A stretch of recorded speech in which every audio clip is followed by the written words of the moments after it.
introduce you to these intriguing and majestic animals.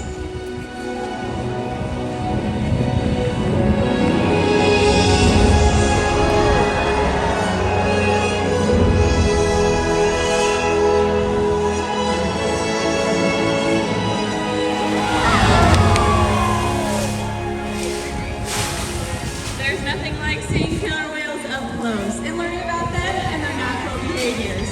We hope this orca encounter gives you a better understanding of these incredible animals and all that they represent.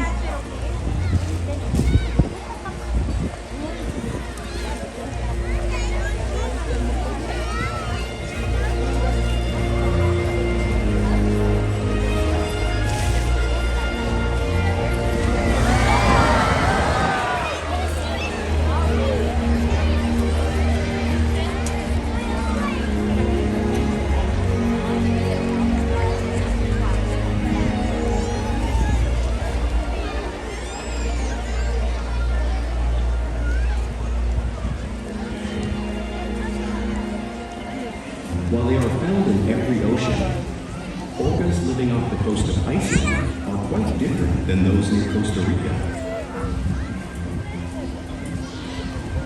In fact, there are at least 10 types or ecotypes of killer whales.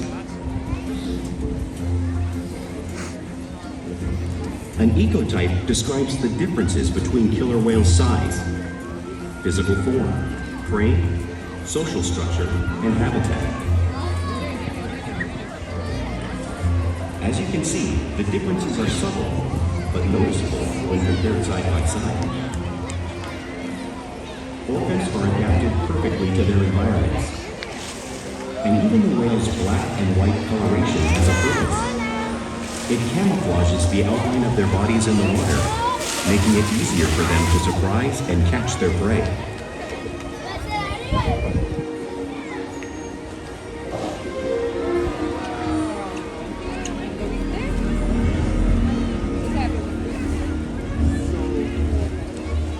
When viewed from above, the black of the whale blends in with the dark depths of the ocean.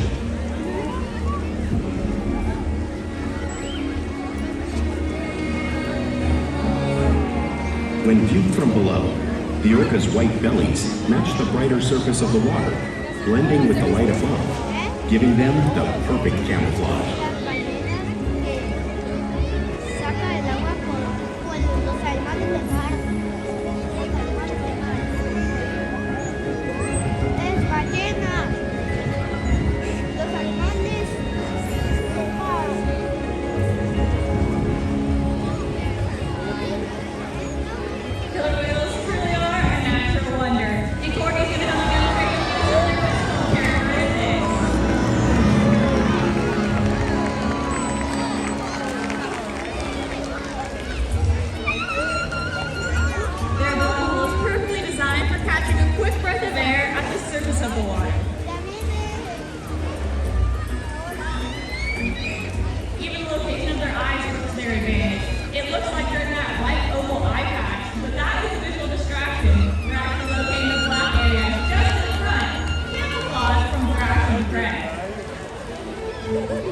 The fin on the whale's back is called a dorsal fin. It helps stabilize orcas while they swim. It also helps regulate their body temperature. Since there is no bone or muscle structure in this fin at all, sometimes you may see it curved. The flippers on either side of their body are called pectoral flippers, and they're mainly used for steering and stopping. Pectoral flippers have 5 bony digits inside of them, just like the human hand.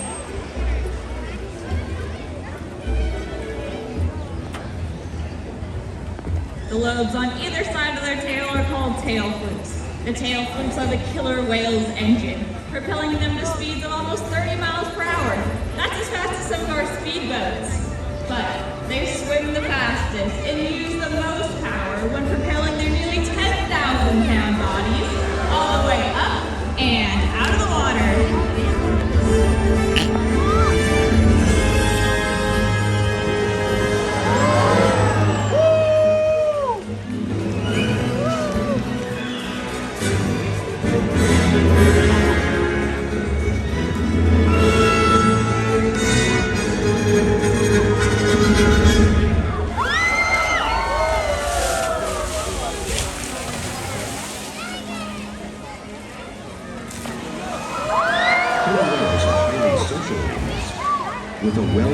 social structure. An orcapod is always led by a female. Though just half the size of her male counterpart, she is in charge. It's all about attitude, not size. Because they live and work as a group, orcas need to communicate with sounds and body language. Orcas use clicks for echolocation or navigation.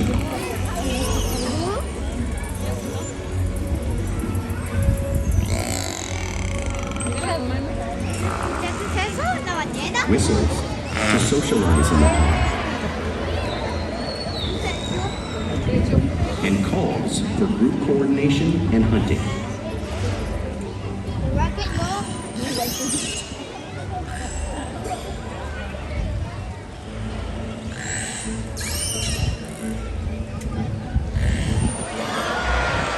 Vocal development studies here at SeaWorld show that early on, calves learn vocalization from their mothers. But as they grow, they learn from others close to them as well. This is a bottlenose dolphin call that Shouka learned and even taught other killer whales here at SeaWorld. In fact, orcas are the largest members of the dolphin family.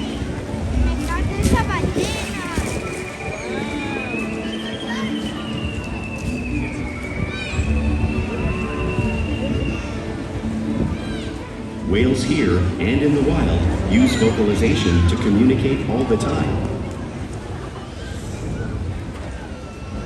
Like all animals, killer whales use body language as a form of their communication. They can use pectoral slaps at the surface of the water to show dominance or to get noticed. For example, a mother might use a pec slap to get her calf's attention.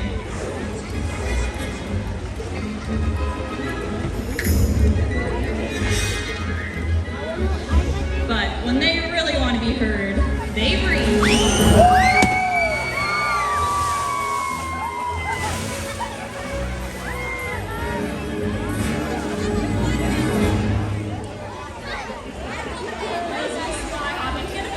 Environment and coordinate with each other while they hunt.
Killer whales work together to rear their young, protect their pod, and most importantly, pursue and catch their prey.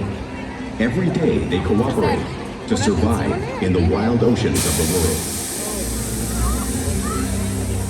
The orca's hunting techniques are as varied as the whales themselves. Norwegian killer whales will circle herring, herding them together.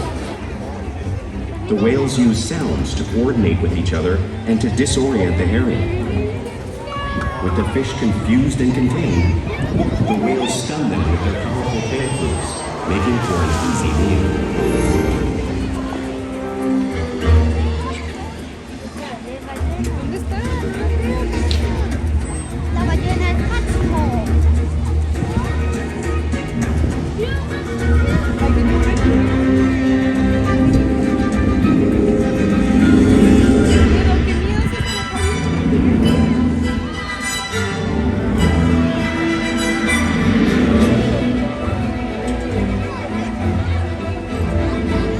Whales in the southern hemisphere have learned how to capture sea lions by pulling them right off the beach. Watch our whales perform a similar behavior right here.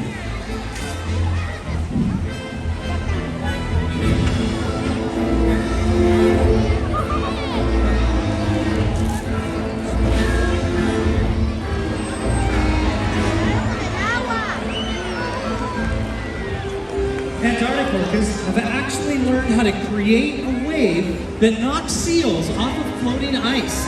Our whales can do these same types of wave-making techniques, demonstrating one of the many complex and impressive hunting abilities killer whales have learned around the world.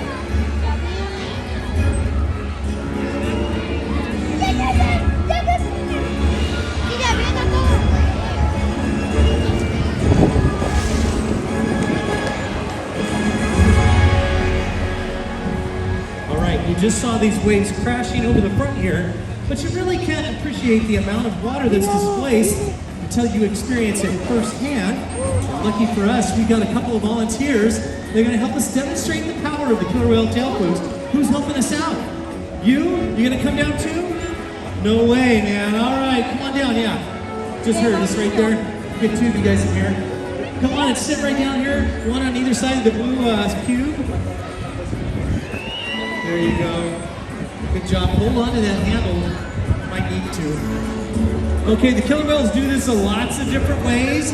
This is one of my personal favorites where they really do make an incredible wave. Our largest whale weighing 10,000 pounds, Ulises. Whoa!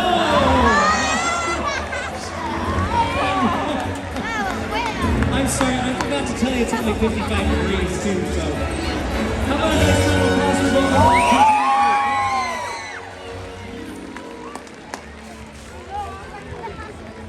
Now, because whales live in all oceans, it's no wonder that they hunt on a wide variety of prey, including other whales and dolphins. Look at this screen right now. You're going to see a blue whale appear on the screen to full size. This is actually how big they get. They're the largest animal on the planet. You know, they're 5 times longer and 50 times heavier than a killer whale like Keet here. So, how does a whale this size hunt a whale that size in the wild? It's only possible because killer whales are the ultimate team player.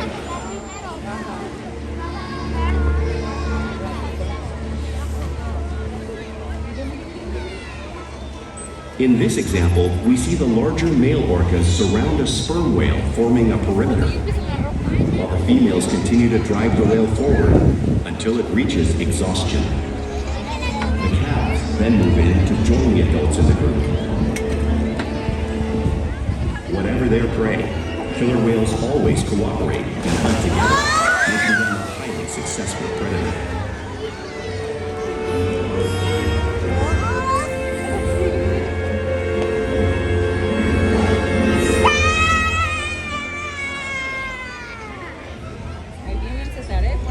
Play is an important part of everyday life for killer whales. It's how they teach them how to hunt and then practice those skills as they grow. Now you can often see orcas showing off that playful side in the wild. And also right here at SeaWorld.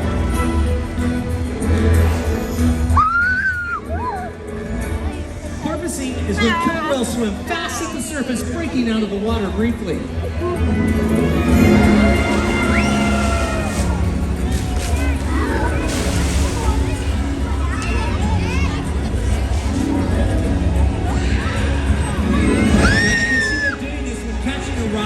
Wake of a boat, or even surfing in a wave.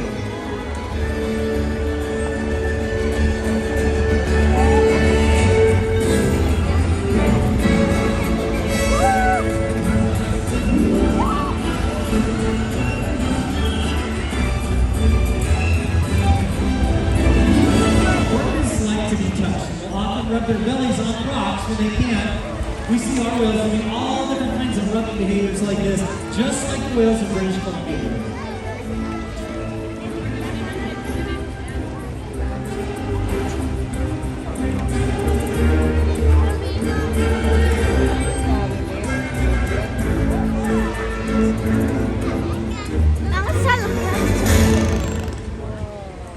Now you can also see killer whales imitating each other in the wild. We also see that here with our whales. They always seem to be mimicking and learning from each other.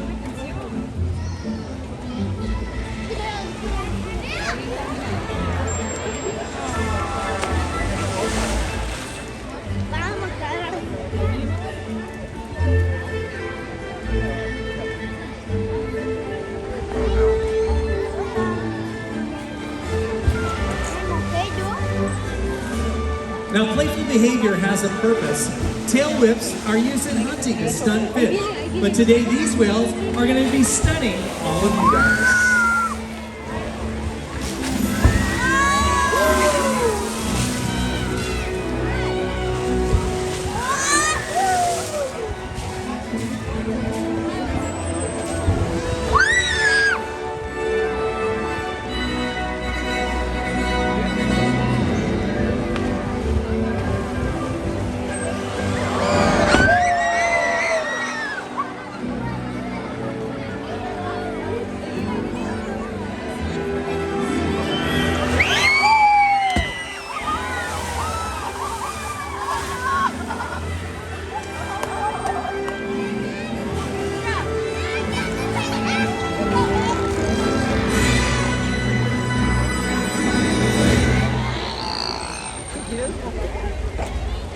Now we interact with these whales all day, every day, sharing trusted relationships that help us provide optimal healthcare, research, and quality of life.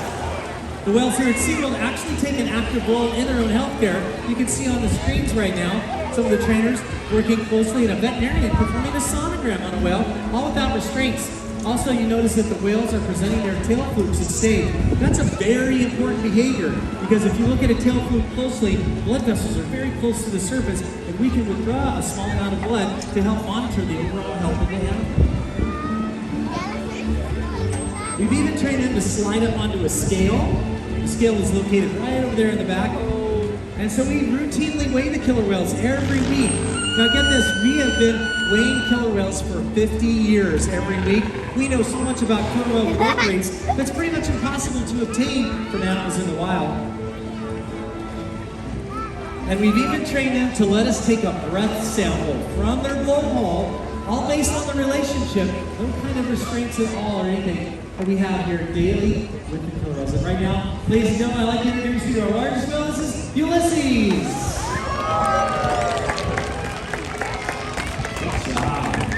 Now, Ulises weighs in at just under 10,000 pounds. He's actually also in his mid-40s, which for a male is actually older, but he's still one of the most athletic animals. He is amazing. It's a privilege for each and every day. He's also participated in many research projects that have helped his wild counterparts. Now, we look for things daily to train these guys to help stimulate their minds, but diet, exercise, and of course play help keep these guys in great shape.